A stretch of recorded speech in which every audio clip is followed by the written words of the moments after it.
Welcome to Behind the Badge. This podcast aims to improve the health and well-being of frontline workers. Each episode features candid conversations with former and current frontline community members and subject matter experts. Join us as we explore the unique nature of serving in high-risk roles, sharing inspiring stories of resilience, strategies, and resources. We are not qualified health professionals, nor are we aligned with any organization. The opinions expressed in the podcast are solely our own. Additionally, the content may evoke strong emotional responses for some. Listener discretion is advised.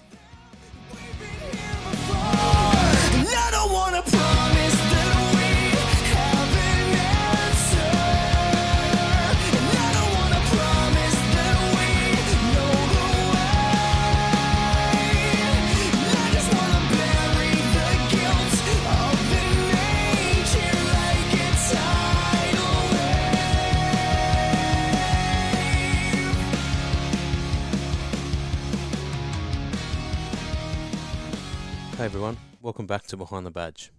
Today, our guest is an exercise physiologist graduate. He's also a former stuntman and firefighter. He has authored 2 books and is the host of the Behind the Shield podcast. Behind the Shield now has over 1,000 episodes geared towards first responder health and well-being and is a fantastic resource that is free for anybody to access.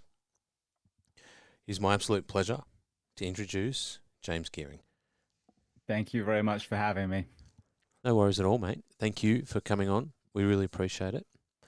What we might do is start off at the start of your timeline. If you don't mind telling us a little bit about your upbringing and where you grew up and what ultimately led you into the world of stunts, firefighting and paramedicine.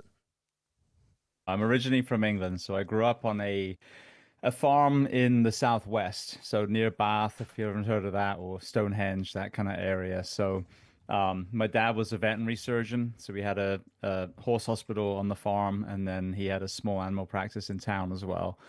So really, really interesting upbringing, one of 5 kids. So we, when they say, come home when the street lights come on, like we didn't have any street lights, so you just came home, when you were hungry or needed the toilet. So yeah, really amazing, very kind of holistic upbringing. And then watching my dad heal animals, for a living. We had so many incredible people come through the doors of the farm, everyone from gypsies to members of the extended royal family. And that's not a vertical hierarchy. That's just the horizontal spectrum of great people that, we surround ourselves with. So you got to see the nice people and the not nice people, regardless of their affluence, which was a good kind of learning tool, I think, for a kid as well. So, yeah, so that was my childhood. And then, as you touched on, I kind of went into the kind of sports science thing for a while. And the kind of one of the pivotal things that happened to me when I was in school, we had the annual physicals.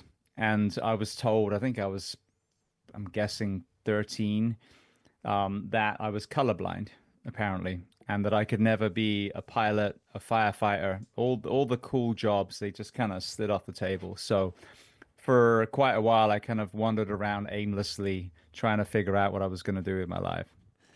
Did you have a draw to those jobs before that point in time? I did. So when I was young, it's funny because the stunts even filled this. I wanted to be a firefighter or a doctor or a pirate or a stuntman. And we had the Fall Guy show on TV. The film they just made was amazing. So I wanted to be all those things. Firefighter was taken away because of color vision. The doctor initially, and it's funny, now I've been a paramedic for quite a long time, I realized that was really what I meant by doctor. At the time, I was thinking of the dude behind the desk. So I went that route, and academically, I just didn't have the aptitude for the maths to excel in the chemistry. The chemistry was amazing until you got to the maths. Physics was amazing until you got to the maths. So that kind of stopped. And then a stuntman in the UK, you had a thing called the stunt registry.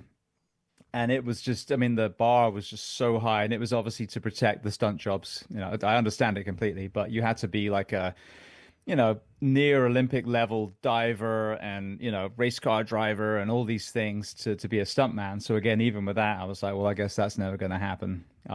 So it was only when I traveled the world with a girlfriend at the time, and just kind of backtracking, I'd met her on summer camp. So I'd done exchange programs in America, teaching kids in the summer.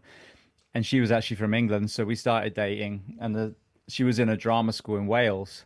So I wanted to be closer to her. So I was like, well, what have I got to lose? I'm just going to audition for this drama school. They had a 1 year like advanced program.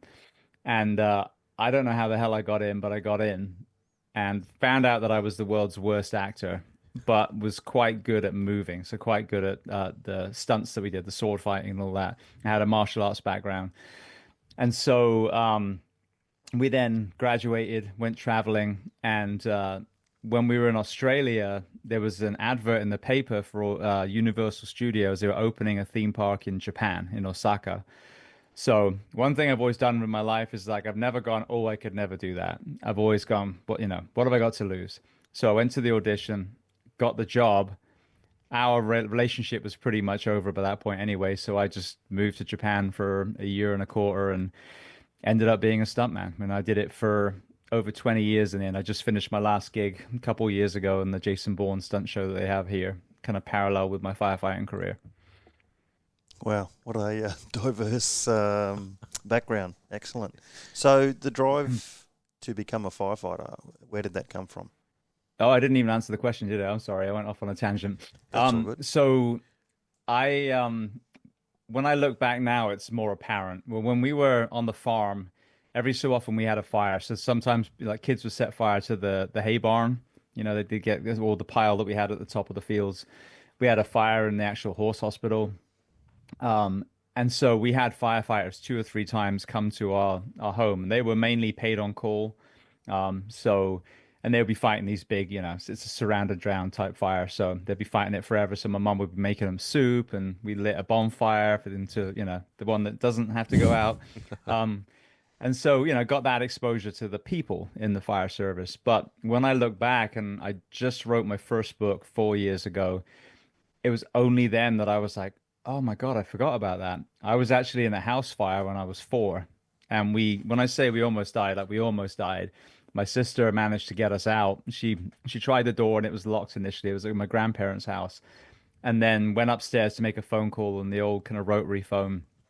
My parents didn't pick up, so she ran back down again, was able to actually get the door open, and she got us out. But I'm assuming that would send you on one of 2 routes, either to be terrified of fire and a nervous wreck, or in my case, for some reason, the opposite, where I love fire, absolutely love it. So that was really the burning desire. And then I think, I had, if I look back, I think I had been a kind child, you know what I mean? I was, caring. And so those two kind of woven in, that was the call to service. But in the UK, it was just anyone could apply. There was no, you couldn't go to school like you do here and then apply to kind of set yourself up a little bit more. And then with the color vision thing, I was like, oh, well, I can't do it anyway. So I ended up helping a friend of mine train for the firefighter test, but he never even took it in the end. But it just didn't occur to me to actually question what someone in a white coat had told me, which is the big lesson in life. Like, just because someone who seems like they know what they're doing tells you something, you don't have to necessarily listen. You should question what they said. And I think COVID is the perfect example of, experts telling you what is absolutely hands down categorically true, trust the science. And then fast forward a couple of years, people realize like, oh, okay, so some of these people don't actually know what they're talking about. So on that, James, you said, you went to Japan as a stuntman. That's ticking off one of those 4 that you got told you couldn't do. At what point did you switch focus and go, well, maybe I should give this firefighter thing a crack? So it was actually really interesting. We finished the contract in Japan. I was there 15 months. I ended up meeting what became my son's mother while I was over there. So we both came back to the UK, and then waited for my visa to come through so I could move to the States. And literally the week before we left, I picked up a copy of, Muscle and Fitness. and there was a feature. I think the front cover. I think he was on the cover, but it was a Miami-Dade firefighter. And when I'm reading it, I'm like, oh my God, he does the fire, they do the medical. This is amazing. And it was then when I had this epiphany, like I can see color, and I'm like 25, 26 by this point, so it's taken me a long time to figure this out. But I kind of start realizing like, okay, they're wrong. So how do I get around this? When we moved to Orlando, another kind of, amazing lucky thing was that we ended up moving. I mean, I don't know if it was even 5 miles from a fire academy. So I went there, you have to do a medical, went into the doctor's office and they showed me the book. And I'm like, I'm going to tell you now, I can't see some of the things in the book. Point to anything in this room and I'll tell you what color it is. And they did, and I did. And that was it. Check. All right, beautiful. You're off on your way now. So that was the real pivotal moment. I mean, I had someone from Muscle and Fitness. I was in their magazine not too long ago on the online one, and I was telling them this story. Like your magazine literally was the pivotal point for me coming into the fire service. So that was it. And then obviously then you immerse yourself in the medical stuff too, and you realize that it was actually emergency medicine, pre-hospital emergency medicine, that was that doctor that I'd always wanted to be. So that was now 3 of those boxes checked. And then I played a pirate as an actor and a stuntman, so that was my 4th. List is done. So, what year was that in Orlando, starting in the fire academy there? I trained from. I moved here 02, and I think I started training in 03. It was so here. I would work full time during the week, but then in evenings and weekends I'd go to fire academy. So it was all in. It was 9 months. But yeah, so I started training in 03. I got hired in my first department in 04. Wow. Which department were you based in the States? So the first one was Hialeah. I had a very kind of gypsy kind of journey through the fire service, which is, I think, really what gave me that perspective on the things that are good and the things that aren't. Because most people normally work for 1 or 2 maybe, and obviously back home, it's the British fire service, so you're still part of that same organization. Here, every town, every city, every county, they have their own department, and sometimes they're not talking to each other at all, so it's very siloed. But I started in Hialeah, which was a suburb of Miami. Then that was there for just under a year. My ex, my son's mother, was kind of pursuing the entertainment industry, so she wanted to go to California. So I got hired there and worked for my favorite department, which was Anaheim, which is where Disneyland is, but the city is the one that protects them there. Then we had my little boy, so then she wanted to move back east to be with her family, so we moved back to Orange County, which is the county that Orlando is in, for 5 years. And then by that point we'd got divorced. When you discover that someone's in your house when you're at work, that marriage doesn't work very well. So I was a single dad by that point, and that department was woefully understaffed, and they were doing what we call mandatory overtime, so forced to do extra shifts. And you're a single dad, you have to go back to your child. So I ended up leaving there and going to my last department, which actually was a theme park's own fire department. So it protected a theme park. Almost no fire. So I had to kind of, check my ego and be like, you're not going to do as much heroic stuff as far as that, but it's what's best for my little boy. But what was sad is that ended up being the worst department, had the highest potential budget, but the complacency and the lack of leadership and kind of toxicity in there it was a shame. It should be amazing. So I spent 5 years trying to push change, 5 years getting beat down. And ultimately that was one of the catalysts for me transitioning out. Was, okay, if I can't fix this from the inside, then I'm going to fix it from the outside. So the desire to move into this space with the podcast, was that driven by experiences within the organisation, or obviously you stated earlier on in the conversation you're a very caring person. So what was the desire to start the podcast? As I've said to a lot of people, the nucleus, the origin story is tragedy. So about 10 years into my career, there were 2 years where I buried 6 of my friends, firefighters.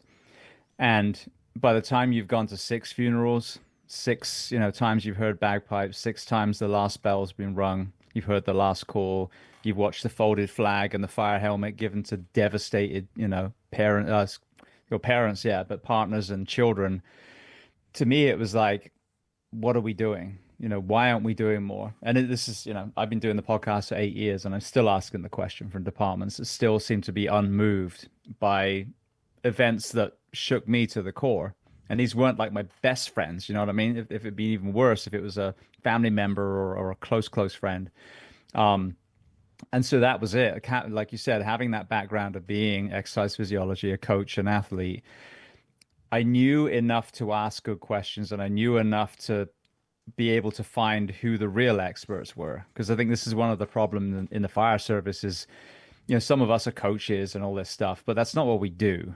That's our side hustle. We're weekend warriors. The people that do it, every day, all week for decades are the real experts in all these fields. And I was just seeing that we were just getting such outdated information and, missing huge elephants in the room, like sleep deprivation, the impact of shift work, and, organizational betrayal and the impact on mental health, things that, no one was talking about, or very, very few people within our profession. People were experts in that outside. And I was also an avid consumer of podcasts myself. So Tim Ferriss, Joe Rogan, Barbell Shrugged, the original crew, The Squad Room. And I was listening to this medium going, this is phenomenal. Like, there's no filters. You can't interrupt. You listen to these two people speak. This expert gets to say, their entire thought process. And by the end of an hour and a half, 2 hours, you're like, oh, I get it now. And so when I looked for a firefighter health podcast here in America, there just wasn't one that was focusing on that physical and mental health. It was touched on in, the more kind of generic podcast, but there wasn't one focusing on it. So then it was like, okay, well, then that's my sign. I guess I have to start this. And 8 years ago, when you reached out to people, they responded. It was incredible. So I kind of was thinking, I'll just reach out to a bunch of these people and maybe 1 out of 10 will respond. Well, 10 out of 10 responded yes. And I was like, oh, okay. And now I have 2.5 months worth of recordings. So then that was when it became 2. And then when COVID hit, the misinformation again, I just wanted to put actionable stuff. What can you do while this is going on to make your mental health better, your physical health better, your sleep, your relationships, all these things. So that's when I upped it to 3 a week. And I've just kind of kept it there ever since to build this library for people. Well, touching on, you mentioned the sleep. We've spoke to many guests, and that always seems to be the topic that gets drawn into the conversation. Sleep deprivation is a huge health risk. In your organisation, what was the shift rotation that you guys were doing and girls? So in America, they do 24-hour shifts usually. There are some departments that do 12s or 10s and 14s, but a lot of times, like FDNY, they end up putting it together anyway. And it's interesting because, there's conversations, well, should we be doing 12s? Is that healthier? But the real discrepancy, though, is like the Northeast around New York area. A lot of them are working what we call 24 on, 72 off. So that's a 42-hour work week. Most of the country is working 56, so 24 on, 48 off. And you look at it, think of it as in days. The big misnomer here, we walk around saying we have this great schedule and we only work, 1 day on, 2 days off, and 10 days a month. But a day isn't 24 hours. A civilian work day is an 8-hour day with a 1-hour lunch, so it's 3 days crammed together, of which that last one bleeds into that second day. So you've actually only got 1 day off. And of that day, you're getting ready to go back to work at 5 a.m. the following day. So the push that I've been making for years now is to get that 24/72 as a standard, because now you've got firefighters working 42 hours. We've seen a devolution, an absolute recruitment crisis, because young people are looking at this and hearing about the ill effects of what we do now and going, that doesn't sound healthy. It doesn't sound healthy for my relationships or my mental health or my physical health. And so we're getting a lot of people choosing not to enter the fire service anymore. And that has created a recruitment crisis, which is then forcing who's left to work even more. So that 56 hours a week with one forced overtime, is now an 80 hour week. So it's just gone, I mean, to the point of ridiculousness. And we just in Florida, we've had 3 suicides in this week, 3 Wow. in a week. So I don't, again, understand why there isn't more of a sense of urgency and, a kind of call to action of courage for people to do what we know will work, what we know will fix it. But that's where we're at. And I know, obviously, in other parts of the world, they do the 12s. And the kind of argument for the 24 is simply because we are firefighters and we're paramedics or EMTs. I would say from my personal experience that if I went in for 10 or 12 hours, I'm barely even done with checking out my gear and my training and stuff. And now it's time to leave, So we have such a kind of diverse spectrum of things that we're expected to be proficient at. The 24 allows you to kind of get settled, and you do have a bed. You are in a fire station, so you can still go to sleep. Will you sleep very much over the night? No, but at least you've got that, and now your circadian rhythm hasn't been disrupted. You haven't told the body that, hey, this week, day is night and night is day. You're still, even though you have to wake up, you're still, allowed to have that normal day. So the answer for the 12-hour shift people, the 24-hour shift people, the only question that needs to be asked is, why are we not giving them more recovery between shifts? If you're sleeping in your bed while we're awake protecting you, we shouldn't be like in America, we shouldn't be working 2 more civilian days more than you. And if you're in Australia, UK, wherever it is, if you're going to be awake, we need to give those men and women more recovery. And if you look at the progressive companies, Virgin, Google, all the ones that are really thought leaders in the business world, they're going to the 4-day work week, and they're having huge success and the same kind of output because people are being more efficient, more innovative, and they're happier to be at work. In the fire service, we've gone the other way, So this is the thing with the sleep deprivation. Sleep deprivation is a known carcinogen. Sleep deprivation has an absolute direct link to mental ill health, addiction, and suicide. Sleep deprivation destroys your hormones, your leptin, your ghrelin, your insulin. So the weight gain, the hypertension, the diabetes, the testosterone destruction. And so many of our community, I don't know if you see it where you are, a lot of them are turning to supplementation now, which in itself is terrible if you could literally reverse it with more rest and recovery. The relationship issues, passing diseases and genetic abnormalities to our children. I mean, it's everything. So if we're not talking about changing the shift from the first responder professions to get, fire, police, EMS, dispatchers, more rest and recovery, then we're not going to solve this problem. Interesting. With some of the arguments are a 24-hour shift at a busy station can be detrimental. I mean, these are some of the arguments getting thrown back and forth. I certainly, just after hearing what you're discussing there, to me, the benefits outweigh those sort of risks that we inherit with that sleep deprivation. What's your thoughts on that sort of the busy New York stations or something, 24-hour shifts where potentially you're up all night? Yeah, I mean, we are. Most of my career, we were up most of the night. And this is the thing, when they say we sleep at the station, we don't sleep. You got one eye open the whole time because you're waiting to have the crap scared out of you by the sirens or the tones that send you out. But this is the thing, like during the day of that shift, it's the day, so you're okay. Yes, absolutely, it takes a toll. And I think, 24 is the maximum that anyone should be awake for. We have them pushing for 48-hour shifts here because there's a 96 on the back end of it. But you've just, killed yourself by that point. So you're not gaining anything, and you haven't made the work week shorter. It's the same work week. But yeah, so I think, again, it goes back to if you are, running a lot and you flip-flop from days to nights, even if you're doing 12, that 12 is the worst part of a 24. You know what I mean? So you're awake normally anyway. Yes, that next part is a little rough, and some of us do get the hell kicked out of us, but that's why the following few days are so important. So if you can allow people to recover, then by the time they come back, 3 days later, you're kind of getting close to baseline. Another thing that this discussion has happened here, I know there's a couple of departments that do it, is also changing the time of when we even come to work. So my whole career, we've always come in like either side of 7:30, 8 o'clock. And someone recently asked me, well, why? And it was a really good question because if you leave for that start time, I don't know when yours is, then that means that you wake up before your family. You're out the door before your kids are awake, before your wife or husband has woken up. And then we work at 24. And then usually by the time we get home, the kids are at school, the partner's, at work. And again, so my career, I missed 2 out of 3 mornings with my family, basically. If you start at 12 noon, midday, then you can wake up with your kids because one of the biggest things about sleep deprivation is the night before. A lot of us get up stupid early to get to the station.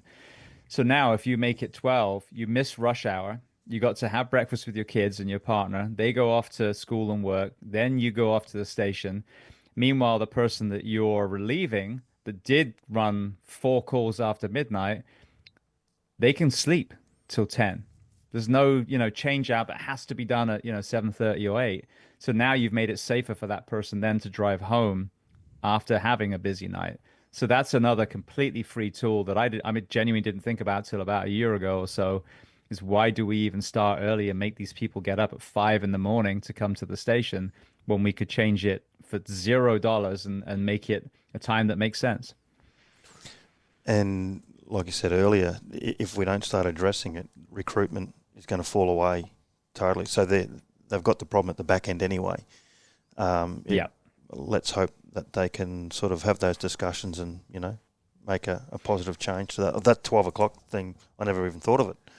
It seems like common sense, really. So, well, I mean, you dodge the traffic as well because you're not trying to sit in that peak time. You can get to work, a bit easier as well. Yeah, exactly. Works well for 24. So, James, just for context, we're on the 10-14 roster here, and certainly I'd say most of the departments across Australia are on the same shift schedule as well. We've got a couple on 24s, but certainly the norm is that 10-14. And I think the discussion's always raised 24-hour shifts, especially for people who work, on the coast where it's a 2-hour travel every shift, that can cut their travel down in half. It seems the defence for it, I guess, is that the fear of losing the 10-14 if we trial something else and then the 10-14 gets wiped away. But I'm guessing you've heard all the arguments for and against. Like I said, it comes up in general conversation weekly, if not. Are you allowed to? I'm sorry, I totally interrupted you. No. Yeah. Are we allowed to? I was going to say, are you allowed to put the 10s and 14s together to make a 24 if you work for someone or overtime or? Don't have that luxury at this stage. Again, the conversation's always been raised on, working that back-to-back shift as whether it be a shift exchange or whatever, but that's still not sort of heading anywhere close to getting anything on board yet. But interesting, the sleep thing, again, it's been highlighted in so many podcasts that we've done, and I think that in itself, we've got to start looking after the well-being of all staff. Well, even on the 10-14, I find personally it doesn't matter what I do on that second night shift. I'm showing up pre-fatigued already. Like, you've done that first night. If you've had a rubbish night, that circadian rhythm is not in sync for that second night. I can't go home and sleep for 8 hours and get all of those different phases of sleep in. So I'm showing up fatigued already. I don't know if everyone else is in the same boat, but that's just, I generally notice that within myself. That how I feel rocking up to work on the first and second nights are very different. Yeah, definitely. A lot of the sleep experts that I've spoken to, I've asked about it, and they've said, the 12s are worse, like the night day for that circadian rhythm reason. And I was like, okay, well, let me think about the professions that do 12s. Are they known for their health? And if you look at the ER nurses and doctors, a lot of them, chain smoke and, obese. And I'm not, trying to sound judgmental. They're in an environment that is breaking them down. You look at dispatchers, you look at police officers here in America, at least. Not exactly a pillar of health, a lot of them, and they work 12. So if the 12 was a super healthy version of it, then those populations would be thriving, but they're not. So, our, population still struggles. But with the 24, even from an exercise point of view, if you got a gym in the station, that's more time to actually work out. It's more time to pull hose and throw ladders and do all the kind of active stuff as well. And then, yeah, every time you drive after a night shift is one extra risk. If you're doing a 24, every time you physically have to travel to the fire station is now cut in half as well. Yeah, it's going to be an interesting topic, I think, and watch this space, I guess. You just touched on exercise, James, and with your, obviously your exercise physiologist background. I'm interested to hear what sort of training you guys do in the States. You said you've got gyms on station. Do you have programs led by the organisation, or is it largely led by on shift crew? How does that look for you guys? This is what's crazy, and I don't know, you have to educate me. In America, when I went to fire school, they literally label the certification that we get minimum standards. And I think it's beautiful. This is the worst firefighter, the worst fitness you should ever have for the next 20, 30 years. But then you go into the profession and you discover that even though lives are in our hands, even though if I've got to climb, 30 stories in a high-rise building with a high-rise strip, that's 100 pounds of gear on my skinny ass, that there are no fitness standards whatsoever. So it's almost unheard of that there's actually a department with fitness standards that are punitive. That if you don't pass it, then you have to do remediation training and get yourself back to where you should be. And if you think about the special forces, the SAS, you think about ocean lifeguards, you have to qualify. You have to, be up to scratch. And the moment you fall behind, we'll see you when you're ready again. So when it comes to the fitness, it's usually the dynamos of the station that are really leading it. The people that get it, the people that really take their health seriously. And as I underlined, we are set up for failure when it comes to health. We are set up for failure when it comes to motivation, even if you look at, what happens to us when we're not sleeping, everything gets broken down.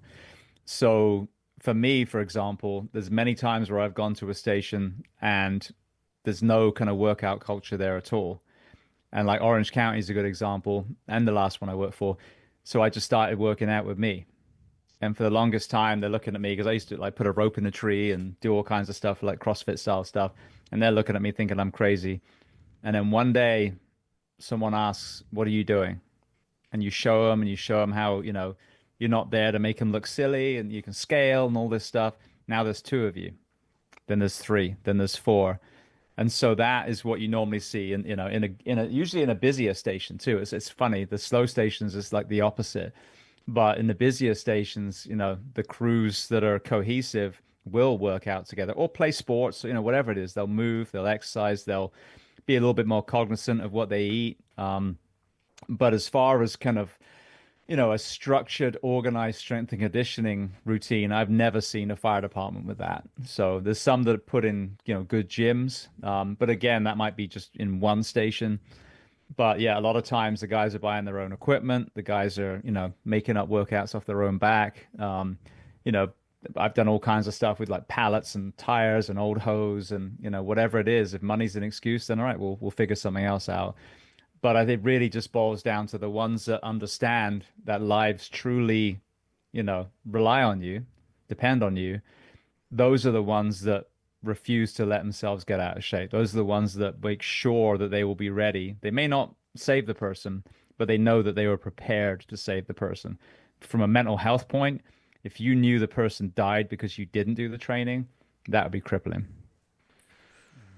Well, and then on top of that too, James, being physically fit and moving your body also contributes to your mental health outside of those jobs and scenarios. Absolutely. As well. They go hand in hand. So I'm interested to hear your thoughts on as to potentially some reasons why organisations don't contribute to like the programming or having those systems in place to support a more exercise sort of centred culture.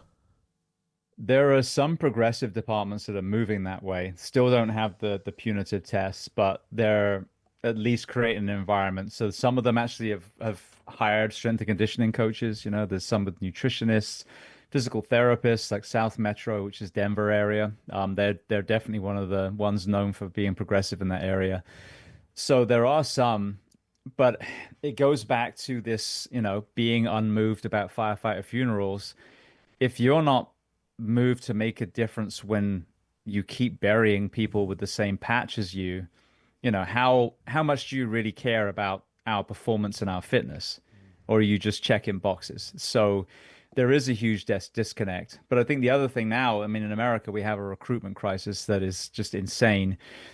If you've got these people, like I run a free strength and conditioning class once a week in the gym where I train for tactical athletes. So, you know, police, fire, military, etc. And it's very, very poorly attended. And as of now, I'm not offended whatsoever because these poor firefighters in my town, they're working 56. Then sometimes they're getting hit with this, you know, mandatory. When I say sometimes, like every 2, 3 weeks. So now it's an 80-hour work week. They're so exhausted, they just want to go home. So until you create a culture that allows people to actually benefit from strength and conditioning, the people don't want to do it because they're tired. And then the organization, you know, they're not really driven to put it in a lot of times. So the only way that you can really set a bar high and have high expectations and then put in a punitive fitness test, you know, fair punitive fitness test, is to create an environment for those people to be able to reach it in the first place. And at the moment, you know, when we work out, if we do a session now, we're basically breaking down our muscles and our, you know, tendons and our ligaments. And when we sleep is where those things repair and become a little bit stronger. And then you're processing your learning too when you sleep. And obviously the horrible stuff that you saw gets processed too. If you are not sleeping every third day, then a third of your recovery time through your career has been stolen from you, which is why, as they say, the fit guys always get hurt. Yes, we do, because we take our training seriously, but we don't have the recovery that a professional athlete, which would be in their own bed, sleeping 8 hours every single night. So this is the thing, is that we've got to fix the environment to create an environment that actually forges athletic performance, and then simultaneously put the bar back. I don't know if it's fallen where you are, but it's come down with us because there's backward mentality that if you just make it easier to get into the fire service, then more people will come. I couldn't disagree more. But now you put that back to where it should always have been, where the drop of a hat, you have to throw 100 pounds of gear on your back, climb 30 stories, and then you go to work in that gear, in the heat. This is not the job for anyone, you know what I mean? So consequently, there needs to be a standard that's held. And that needs to be, you know, intelligently put in as well. You know, you just get someone who's bodybuilding or powerlifting and they're like, oh, we're just going to do like max deadlift and jump test. No, that's not appropriate to the firefighter. We can use firefighter tools, create, you know, an evolution that tests, okay, can you climb, can you carry, can you drag, can you push, you know, the things that we actually have to do. Sounds like a perpetual cycle, and until you address, like you said, that that sleep seems to be the pillar. You know, that rest, recovery, and that sleep disturbance seems to be the core of it. From what you're saying, James. Yeah, I mean the thing is, you look at the professional athletes. Obviously, in England, you know, our football players are probably the highest paid. You know, they are sleeping every night. They have nutritionists and sports psychologists and all the things. But the firefighters that responded to the Grenfell fire probably didn't have anywhere near the rest, recovery, the training, you know, the support. And that's so backwards. Like one kicks a ball into a net, the other one is trying to save lives from this inferno that those poor people, you know, endured, and they lost so many lives. So, you know, we've got it so skewed. The people that we need to be given the support from have the least support. I mean, look at COVID. How many first responders were, you know, thrown out with anything, you know, with nothing at all, hardly any PPE, no vaccines. And then they were terminating them because they wouldn't take a vaccine a year later. You know, this is how our first responders are treated. So, yeah, we have to really take a step back and prioritize what's most important. When your house is burning and your kid's stuck in the bedroom, or your teenage child is stuck in a mangled car, how exhausted and ill-trained do you want that first responder to be? You want them to be a damn Olympic athlete slash, brain surgeon at that point. Well, you can't have that expectation if you don't create an environment that forges that in the first place. Good point.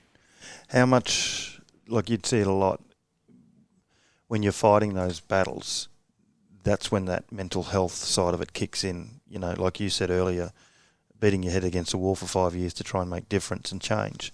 That becomes, when you talk to a lot of people going through PTSD, some of that, or a high percentage of that, is from the organisational aspect, not from what they've been confronted with.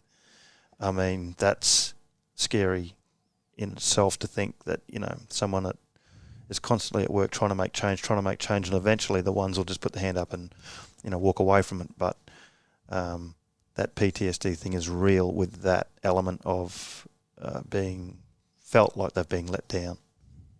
Yeah. Well, think about it this way. If you think about humans being tribal, so us, 1,000, 2,000 years ago, when you're ostracized by the tribe, that means death.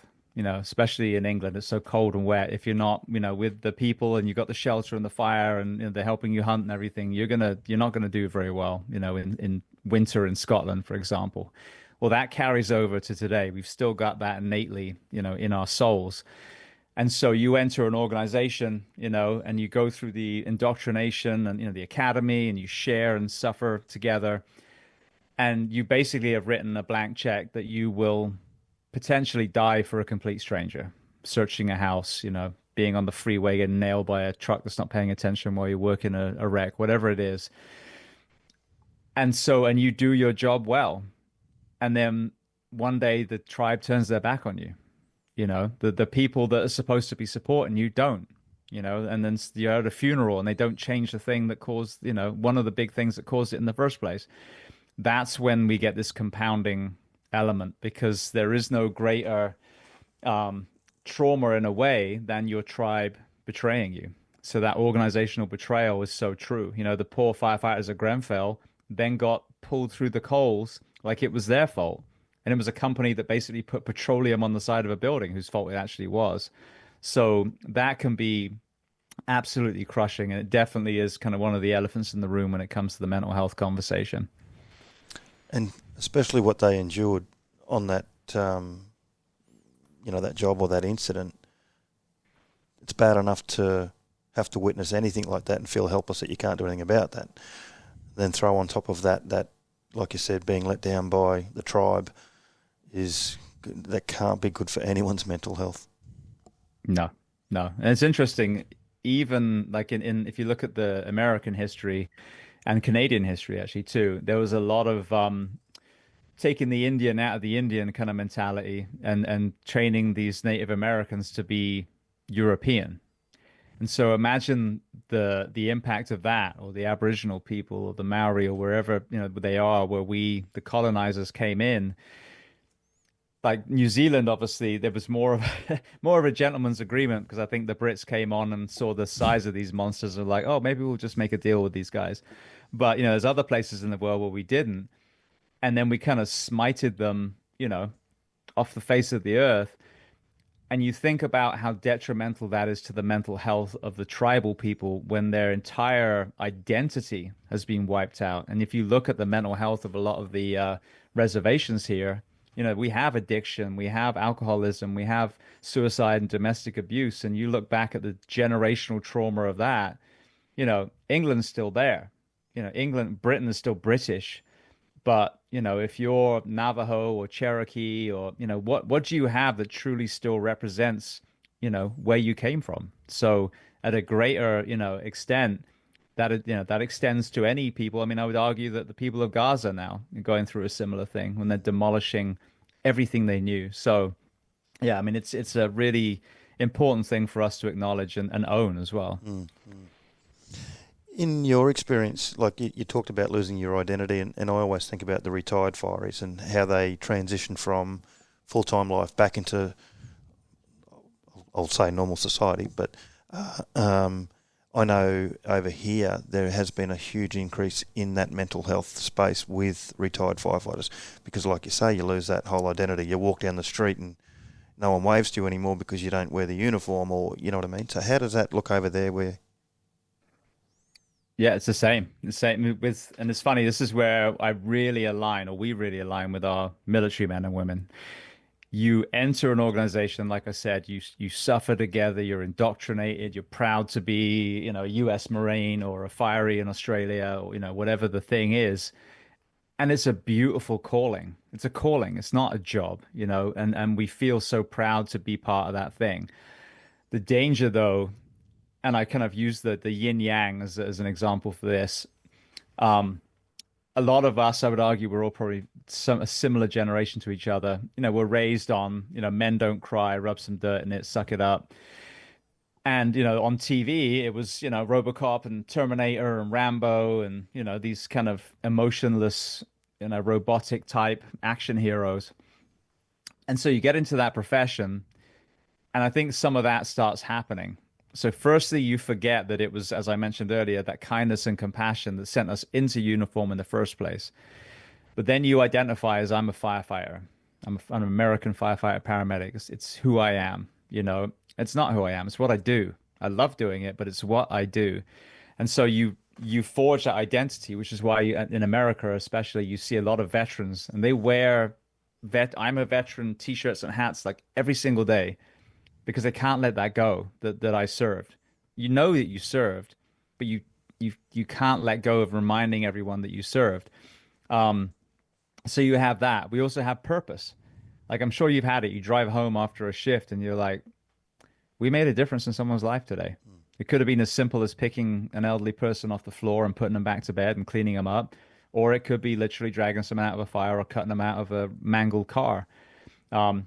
And that's incredibly powerful because, what is life about? Well, if you made someone's life a little bit better, if you save someone's possessions, then, you add some worth to yourself.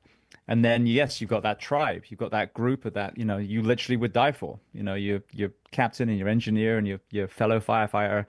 If the shit hit the fan, you're not leaving them. It's that simple.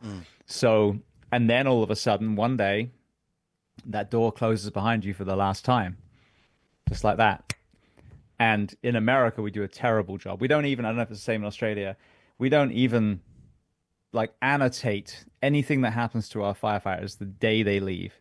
So if a firefighter drops dead the next day, they cease to be a statistic of the fire service. When if you think about when disease and mental health challenges are really going to manifest, it's when we hit 50, 60, you know what I mean? And then that's when it's really going to happen. So, the statistics we have in the fire service, I would argue, a tenth, if not way more than that, is how many we actually lose, how many struggle in all these different ways. But then that realization as well is that when that door's gone down, there's another body in your seat that next shift. The machine keeps going. And so your feeling of self-worth is gone too. So if you identified as a firefighter, and like you said, now you walk into the shop and no one cares, and, that tribe was the only tribe you had because you were all in on the fire service. And now you're sitting alone in a flat because maybe your marriage broke up because of, some things that you weren't able to deal with. And then that purpose, you woke up and like, what am I going to do? I'm going to watch, reruns of Neighbors and Home and Away for 12 hours. So, there's all these elements and it can be so, so detrimental. But the answer is to first, as you progress through a career, retain that yin and yang, that you are a beautiful human who's also a mother or father and, a brother and sister and, a carpenter or a personal trainer or whatever the other things that you love to do. And then finding that purpose when you transition, ideally before, because the mistake we make is that the only way we can serve is in a uniform. It's absolute rubbish. Like, we're both now doing podcasts, and our podcasts collectively, when they are listened to, the right people at the right time, are absolutely making an impact. So it's another way to serve.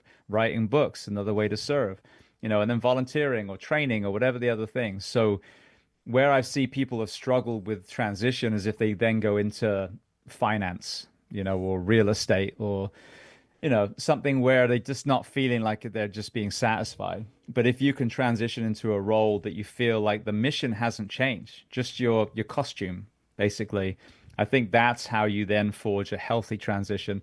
And ideally, create an environment where your fire department keeps in touch with your retirees. I'd love to see like a VA for our first responders, so we see how your engineer's doing 10 years later, 15 years later. Bring them in for training, get them to treat, you've got 30 years of knowledge. I left after 14. So, there's people with double my career in the fire service, and they walk out the door and all that's gone. So there's so many ways that we can keep people connected and just remind them that the fire service is what they do. It's not who they are. That's awesome. So just touching on transition, and you did 14 years in uniform, James. How did you find your transition out? So the purpose was there because the podcast, and I chose to leave. I envisioned myself, my initial plan was I was going to do 10 years as firefighter, 10 years as captain, 5 years as battalion chief. I couldn't let go of the firefighter role. I loved it. Didn't care about promoting. I did not want to be outside holding a radio or pumping the engine. I needed to be in, kicking doors in and cutting roofs and all that stuff. So it was hard even going to that last department where I knew I wasn't going to do any of the fire stuff anymore. But being a paramedic by that point, that's really where you actually save lives. Yes, we can move a person from IDLH to, the stretcher of a rescue, but where you're actually going to make the life-saving moves is going to be on the medicine side. So that I absolutely loved.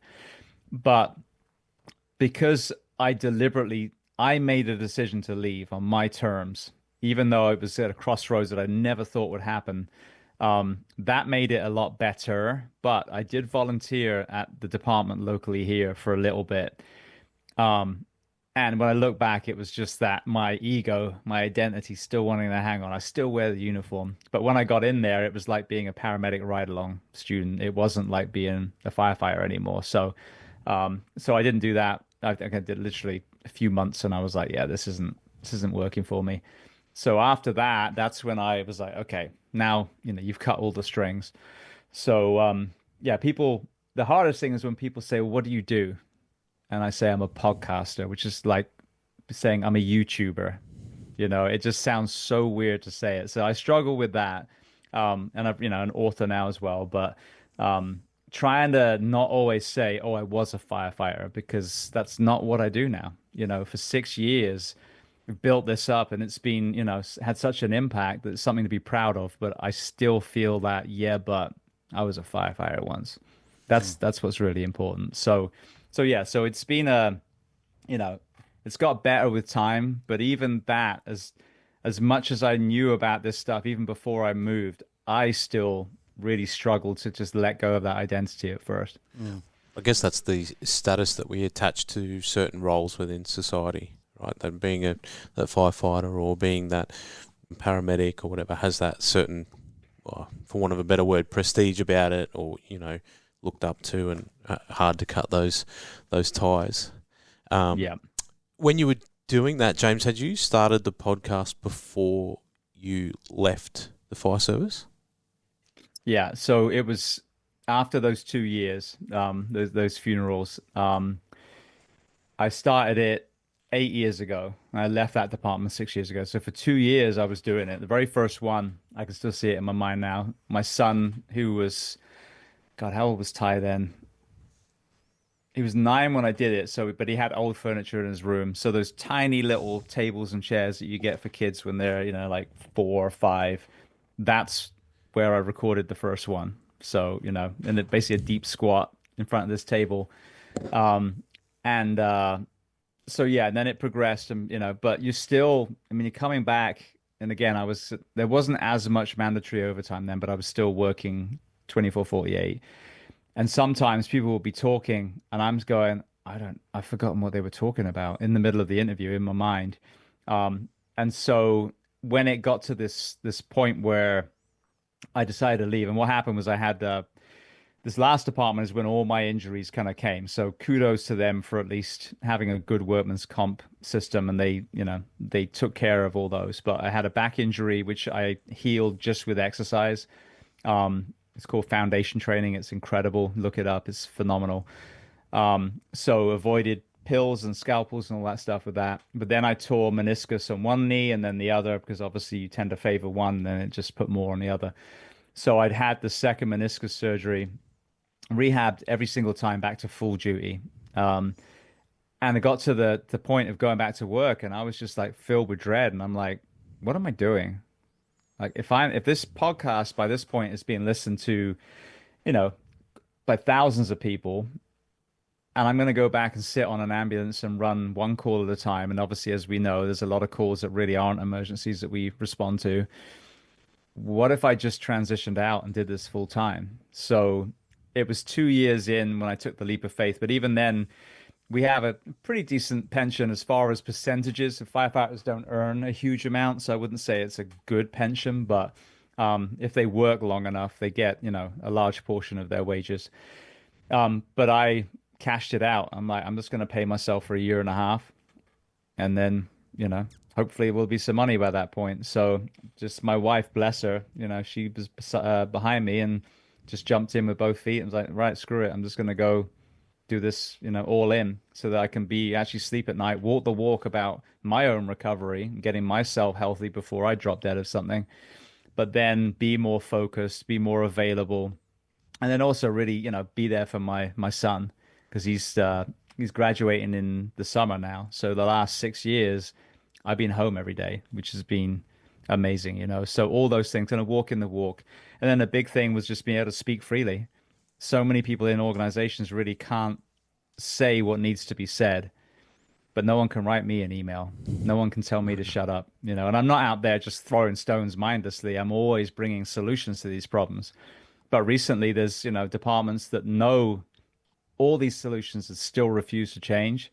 And that's where I'm at the point now of like calling out the cowards, basically. Like, if you're not prepared to be a leader, then just move aside and let someone who will, because your people are dying over and over again, and you seem unfazed. So, that's at the point where we got to pull people out if they don't deserve to be there, and get people that will actually, have the guts to be proactive and force change. On the flip side of that, are you seeing some positive impact from what you've been doing over the last 8 years? Are there departments who are, potentially listening to some of these experts and going, oh, well, maybe we can change things for the better within our department? 100%. This is the good thing. Most people listen to my podcast are there for those solutions, there for those experts, or listen to those, powerful stories of mental health stories of these people that have gone through the crucible and then come out the other side and now become beacons of light of hope for other people. But yeah, the changing the work week, for example, and this isn't single-handed, but I have been beating this drum for 8 years now. And in Florida, we are seeing a revolution. So there was one department that worked this schedule, and it has for like 30 years. And the kind of backstory was that they were on 10s and 14s or 12s. And the union and the city, from what I understand, were kind of knocking heads, or the chief. And so this 24 was kind of forced on them. So at first they were like, oh, this is going to be terrible. But then they were like, this is amazing, actually.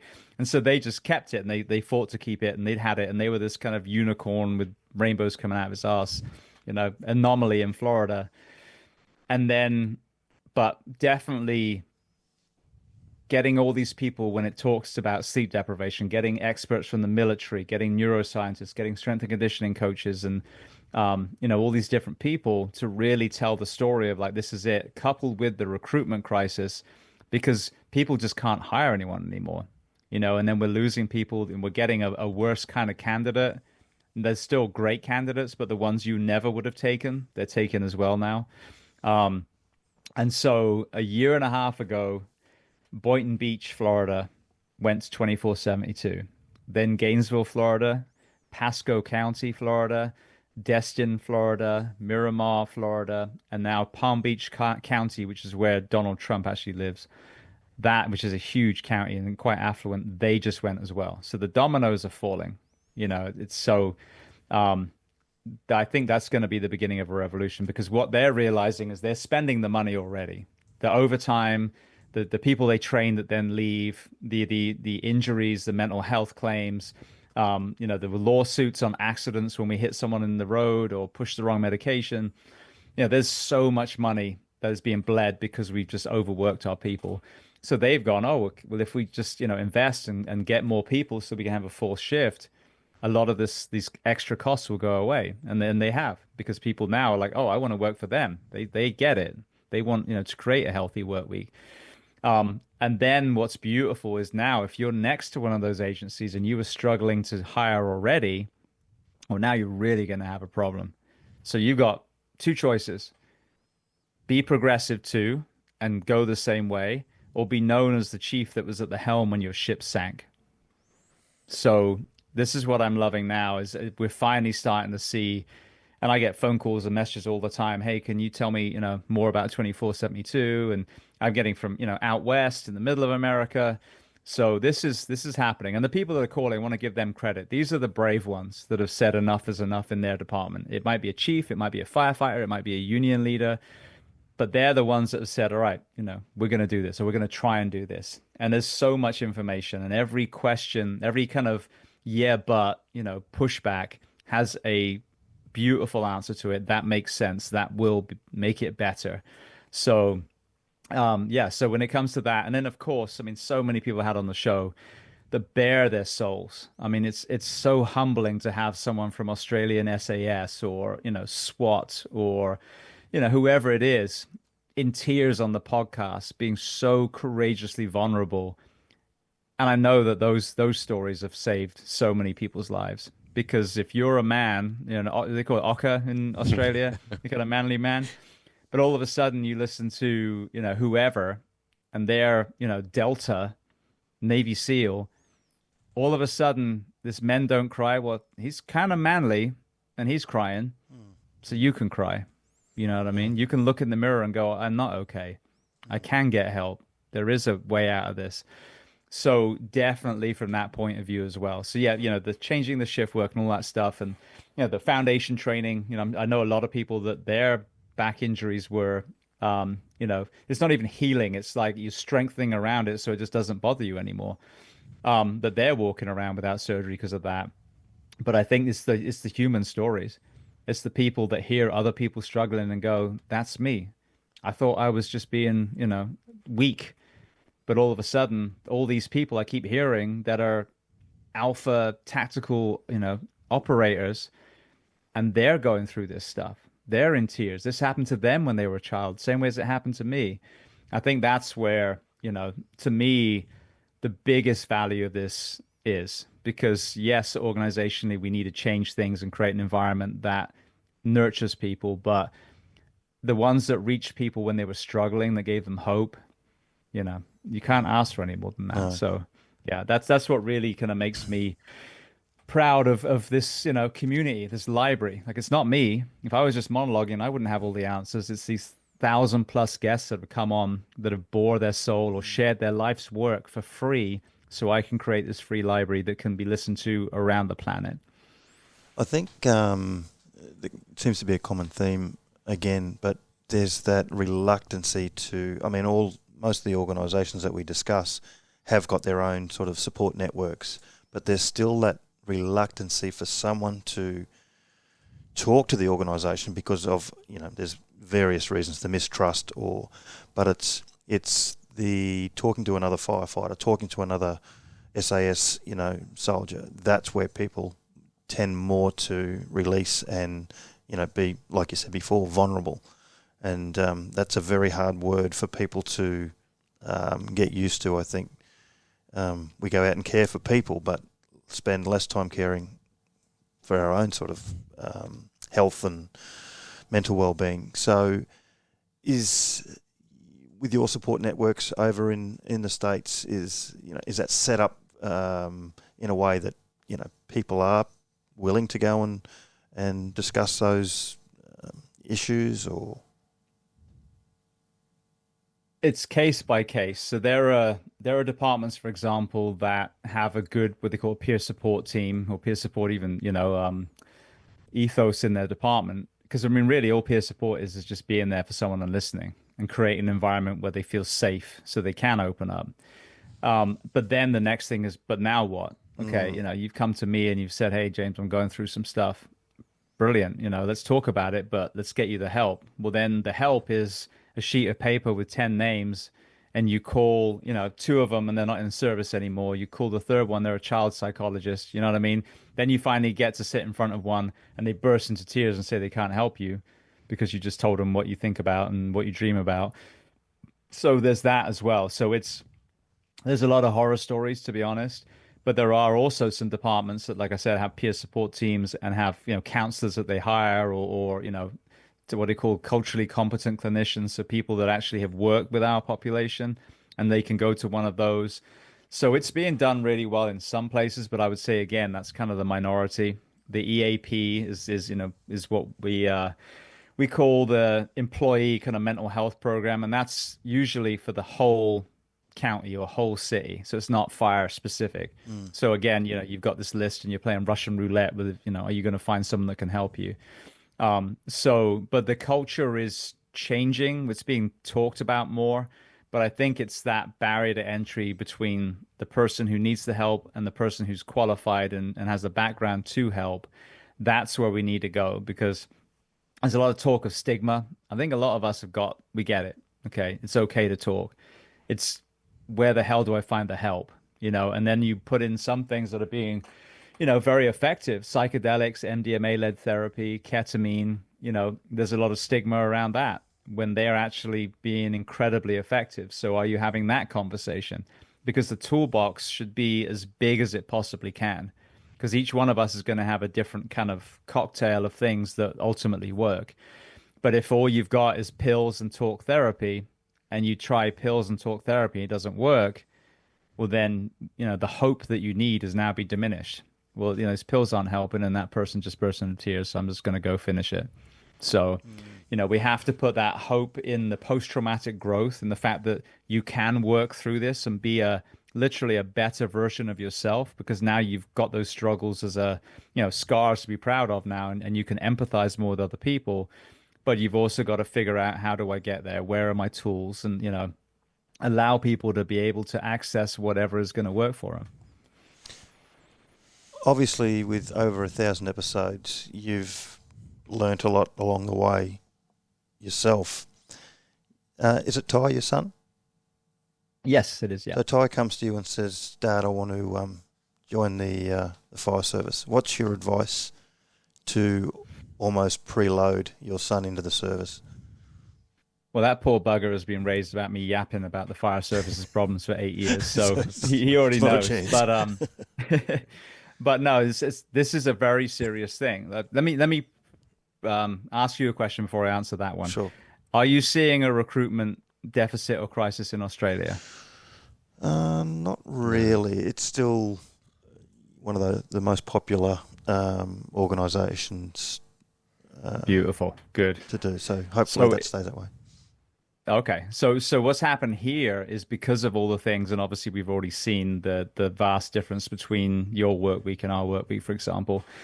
You used to have multi-generational firefighting families. You used to have those firefighters going to the schools or being, the football coach or whatever it was, and other kids looking at them going, I want to do that, or other dads looking at them going, I want to do that. You're not seeing that very much, if at all, these days, because these men and women are seeing the reality of the way they're being worked, and they don't want their children to enter the fire service. So a lot of firefighters that I know have said, you're free to do what you want, but I'm not going to be encouraging you to be a firefighter. I had 2 fire wives on the show, and one of them said, when her son was little, he was completely eaten up by the fire service. So he had, the costume, he had the fire engines and all that stuff. And a few years later, I think he was like, mid-teens, early teens. They just, in conversation, they'd asked him, do you want to be a firefighter? And he's like, no. And they were like, oh, why? And he said, because daddy's never home. Not, I'm scared of fire. Not, I don't want to work at night. It was the work week. It was the absence from the family. So this is what the problem is. Now we can fix this. Absolutely. We can get back to where you would be excited to be a firefighter. And if my son, he did with one for a while, and then it just kind of spurred me to fix it. So by the time he joined, he would be in a good department. And in Florida, he now has several to choose from where he would work at that exact work week and probably thrive. But this is one of the reasons why we have a recruitment crisis is we don't, people said to me their best marketing tool is a happy firefighter. They're the ones that are out telling people how much they love the job and how you should join too. And you got to be fit, you got to be strong, you got to be brave. But they're not getting that anymore because these people are beat down and they're like, I don't want someone else to go through this. So it's an interesting question because in a good system, your children is part of the recruitment tool, but your community, everyone around you, they see, you're a firefighter and you're always happy, you're in good shape, and you seem to be home quite a bit. That sounds great. But if that's a fairy tale and behind the curtain is completely different, fast forward a generation and you've got people saying, don't do this. So when we fix what's broken, then we'll go back to children of firefighters being excited to follow in their steps again. I think we're on the cusp of potential.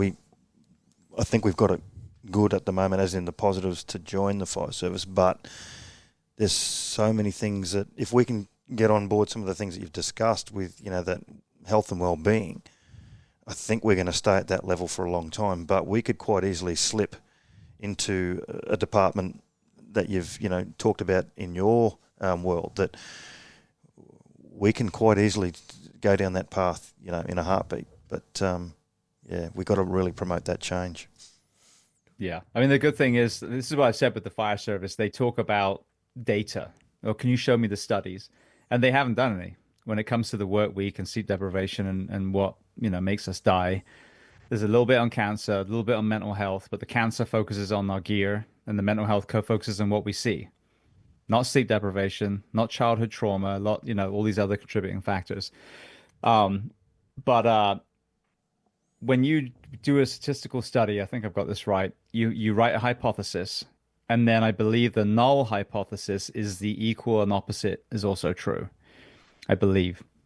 So if you haven't got a study saying a shorter work week will make it healthier, well, then reverse that. The way you do it now is killing people. So, for example, the prohibition of drugs, the demonization of addiction, has that worked? No. America, for example, has gangs and homelessness and school shootings and all the things. And if you look at the origin story of a lot of that, it's drugs. It's addicts being sent into the underworld and empowering addicts.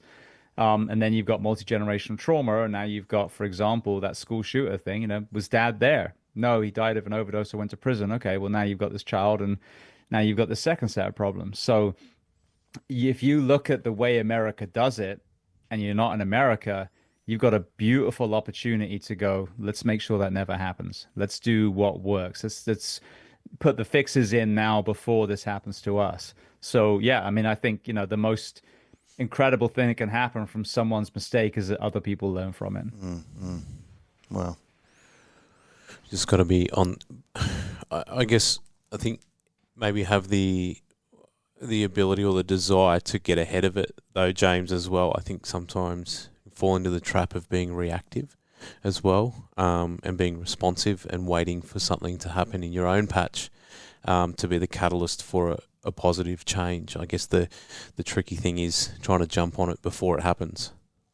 Yeah. Well, look at what we do. Yeah. People pick up a phone, call a number, and we react. We're not very proactive. The police are somewhat proactive. They, put up signs and do speed traps to try and get people to slow down. As by nature, paramedics and firefighters, we wait till when someone's having their bad day and then we jump on. And so we're not really built to be proactive. So it's a hard kind of concept for some people to say, like, oh, maybe. Grenfell's a bad example, but yeah, just for the sleep thing, well, we've always done it. And so when people are dying, well, we'll just keep going to the funerals and we'll play bagpipes and we'll wear our smart clothes and then we'll get back to work.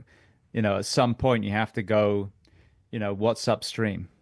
Why is it that this keeps happening and how can we build that dam so it doesn't anymore? But yeah, it's a hard sell for a profession that, we're innately responsive.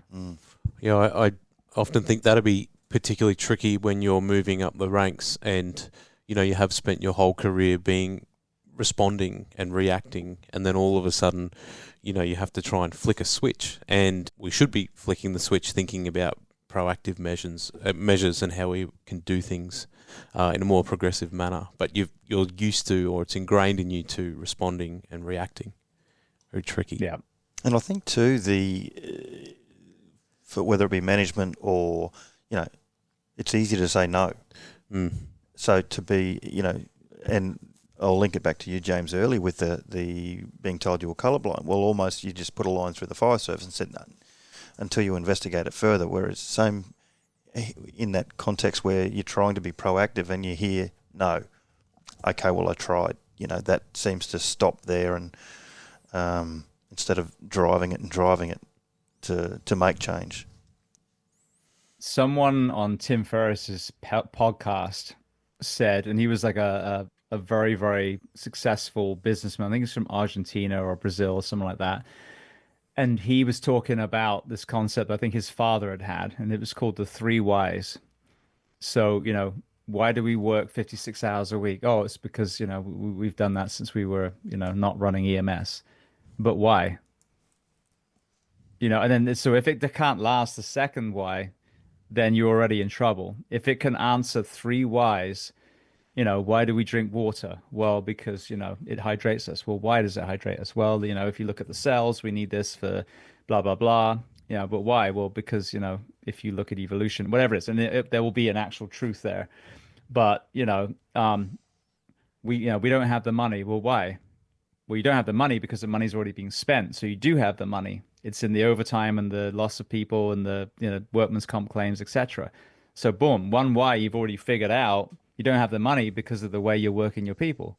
So there is the money. You see what I'm saying? So that's what I've started, thinking or kind of changing the way. The moment says, oh, that'll never work. Oh, no. It's like, well, why? Explain to me. Show me on paper why doing nothing is the better solution.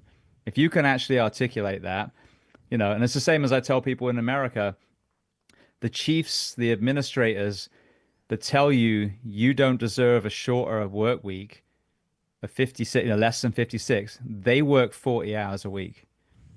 Tell me why your family doesn't deserve to have you at home more. If you can answer that, I'll shut this podcast down and I'll never do it again. But you can't, can you? So you have to ask yourself why. What a great tool. 3 whys. Yeah. To remember that one. Use that a lot. James, we've sort of touched on your podcast a little bit. If we can shift focus and talk about your books for a little bit. Absolutely. First of all, why did you decide to write them? And what are they about? So right around the time I started the podcast, we had this one Florida fire chief take his own life, and he put a Facebook post up, which has probably even reached you guys. It went completely viral.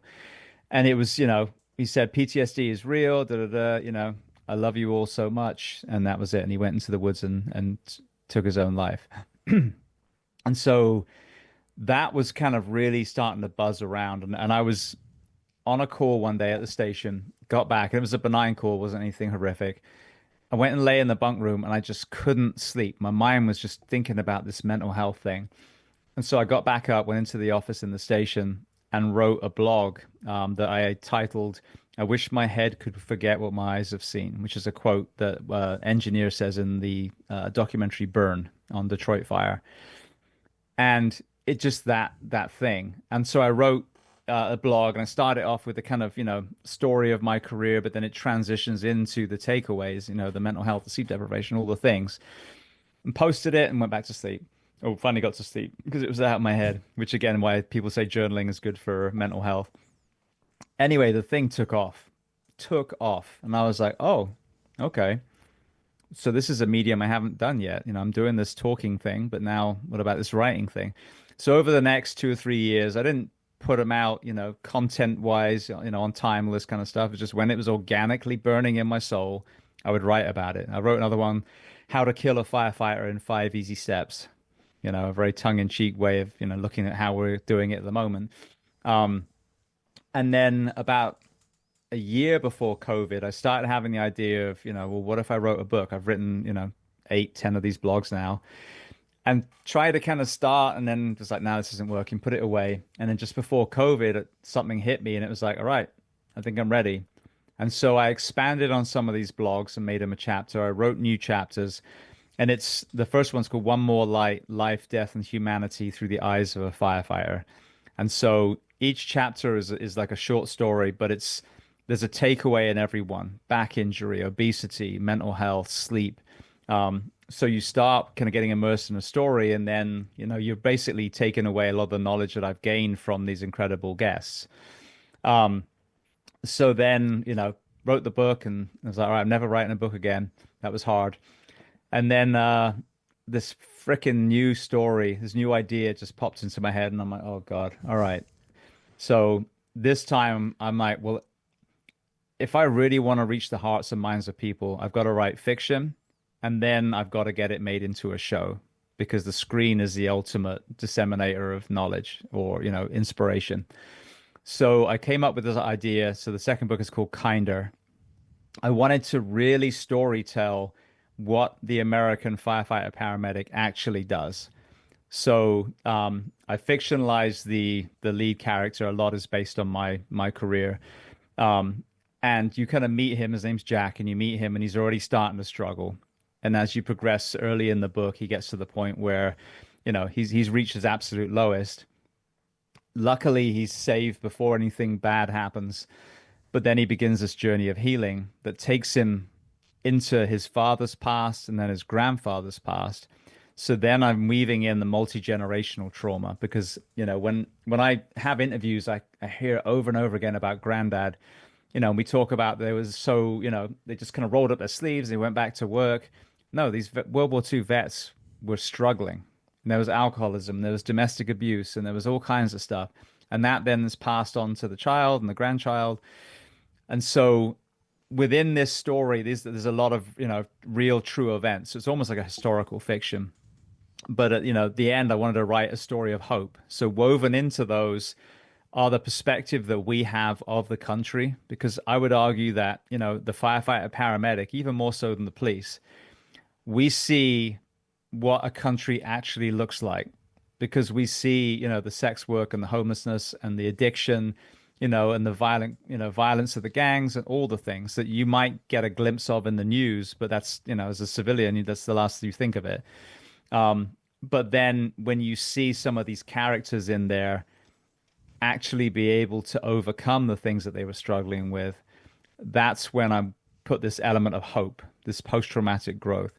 So it's been out now, kind of's been out for, let me see, a couple of months. I put it out on September 12th. Because it was, in America, the day that we really came together. People say I miss September 12th, because after that tragedy, we became just Americans again, not black or white or gay or straight, just Americans. And so now my next thing, I'm just finishing the audiobook at the moment, which is so hard because I'm having to do like accents and stuff, and I feel like such a fraud.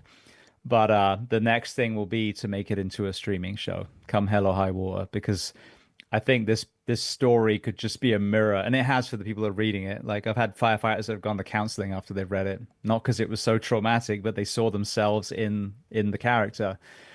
So imagine if that would be on, millions of screens. I mean, we had Tiger King. I don't know if you had it over there, but, over COVID, that blew up. Well, imagine instead of some show that just makes you feel better about your own shitty life, that a show actually kind of holds a mirror up and makes you realize that there are things that you need to address, and there are ways to address it. Imagine the impact that would have. So big pipe dream, but, as again, if not I, then who? So there's so much crap on TV. I'm like, well, let me write this book, and hopefully it's a good book. But the ultimate goal is to get it made so that, it's the kind of show where people talking about in the office the next day or the station, but those seeds are in there. And I've never thought about, homelessness or, addiction that way before. I thought a bum was just someone who didn't want to work. I didn't realize that it was a human being that had hopes and dreams that then some things happened to him. So it's a, complicated book to write as my first fiction, but the way it's being received so far, it's definitely hitting exactly how I wrote it. So, watch the space. Yeah. Hopefully, one of my friends that are actors that have also been firefighters in the past will help me get this to be put on Netflix or Amazon or Apple one day. Look forward to that, definitely. Awesome. Really, really cool. So, James, just quickly, I think we're going to wrap up shortly. Your book, your podcast, how do we access those? What's the best way to get hold of that information if we want to follow up? So the website is just jamesgeering.com. So it's very easy to find that. The books are on Amazon, and then Audible when the second one also becomes an audiobook. And then also, it's funny, if you Google James Geering, I come up now. You'll find this amusing. 8 years ago, if you Google James Geering, it was a paedophile from Manchester and a drug dealer from Australia. So luckily now, when you Google my name, the podcast and the books will come up. So you can do that as well, or Google Behind the Shield. It should be the first one that pops up then too. So cool. Yeah. And are the others below you now? Are they still in there? There's several pages past, so we're good. Good. Nice. Oh, happy days. Thank you so much for what you're doing with, not only the podcast, the books, and hopefully the future Netflix special, but, the impact and the influence that you're having. It sounds amazing. So thank you for what you're doing. Thank you for having the drive and the passion to push it forward over the last 8 years. Well, thank you both as well. I mean this, wholeheartedly. We're just a community of voices that are trying to make a difference. We've served in the uniform, and then we're also doing this additionally, and I think it's phenomenal. So, to be alongside all these people, first responders especially, that already serve, from a fire station or police car or whatever it is they do, but then take it upon themselves to do something even more. This is the thing. I think the more of us there are, the more we're going to kind of push that shift. And, hopefully in America, it's obviously more of a kind of critical mass, but then the UK, Australia, New Zealand, South Africa, wherever everyone else is listening, hopefully all these conversations between our two shows will give people tools to be proactive in their own life and then in their department too. So I want to thank you as well for doing the same thing that I'm doing, being a firefighter and trying to make a difference outside of that as well. Exactly. Hearing your story, I can't help but think your life was pretty well mapped out for you, where you started in that, your dad was a vet and you went through all those sort of stuntmen, and it just seems like this was so meant to be for you to be doing this, and in a bizarre way.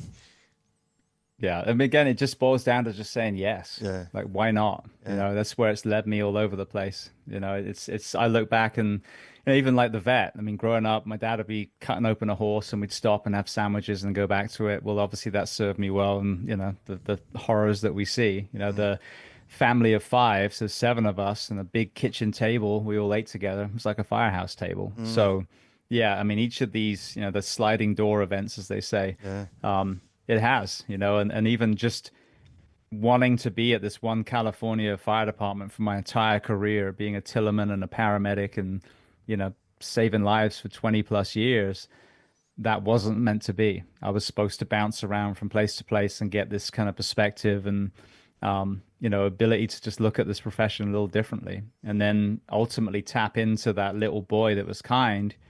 And within this profession say, is what we're doing right now kind to our own people? No, it's not. So then how do we fix that? So yeah, it's been interesting. But one advice I tell people is, like, when an opportunity presents itself, unless it's taking you away from family too much or something, say yes. Say yes. Yeah. Wow. Good message. Thanks again, mate. Really appreciate it. Thank you so much. Thanks for listening. If you've enjoyed this episode, please show your support by subscribing, liking and rating the podcast on your listening and social media platforms. We are always looking to improve what we do. If you have feedback, suggestions for further guests, topics, or would like to be a guest yourself, please contact us via Instagram.